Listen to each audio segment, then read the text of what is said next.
大家注意啦，呢個呢唔係年輕人中意飲嘅咖啡嚟㗎，呢個啊係流傳於古時候嘅養生界天花板飲品啊！只要將黃豆呢上鑊炒一炒，竟然做出一道堪稱1000年前嘅國民養生咖啡啊！可能呢好多人啊都未試過啊！解決咗家家戶嘅大煩惱。如果啊你呢度呢有好多嘅垃圾，而且啊心情煩躁，覺之唔係幾好嘅時候，就可以用呢個幾蚊雞嘅黃豆啊嚟整一杯養生咖啡嚟嘆一嘆啦。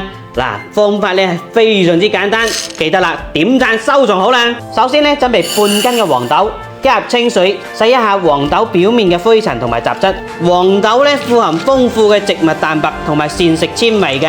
營養啊，真係非常之豐富㗎，經常食用呢，可以啊解決好多人嘅大煩惱㗎。跟住呢，我哋將黃豆呢撈出嚟，瀝乾水分，放入無油無水嘅炒鑊入邊。嗱，開中小火，慢慢咁翻炒，先將水分呢慢慢咁炒乾，炒到個黃豆呢開始啊慢慢變金黃色之後，我哋呢記得啦，呢個時候轉細火，慢慢咁翻炒個幾分鐘。朋友們，俗話都講啊，點個紅心係懲罰，唔點紅心係本分。有緣刷到呢個視頻啦，可唔可以幫手點個免費嘅小紅心，鼓勵同支持下？唔該晒啦，祝你呢春風得意，笑口常開。等黃豆嘅表面呢開始啊慢慢變成黑色嘅時候，就可以熄火啦。哇，越炒越香啊！呢個濃濃嘅焦香味啊，同咖啡呢嗰個味道呢係一模一樣嘅，真係非常之唔錯啊！嗱，我哋呢將黃豆呢裝盤放涼備用，跟住呢我哋準備一個研磨器。如果係屋企冇研磨器嘅，可以攞食作盤呢都係一樣得㗎。我哋呢將呢個炒好嘅呢個黃豆放入去，然後呢將佢研磨成粉。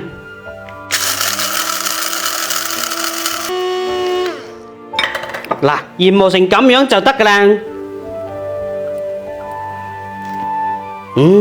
同咖啡豆啊係一樣嘅味道啊，聞起身焦香焦香咁，真係正啊！嗱，你睇下，哇，好細膩嘅感覺，真係正。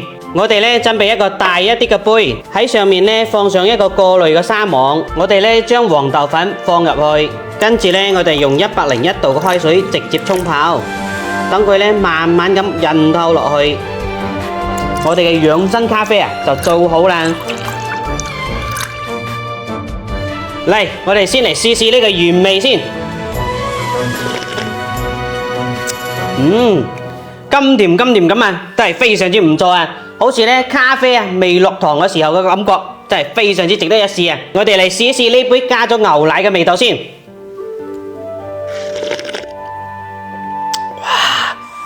好神奇啊！呢個呢就好似我哋喺商場買嗰啲咖啡飲品咁啊，真係一模一樣啊！飲起身呢特別順，有少少淡淡嘅甜味，真係非常之唔錯啊！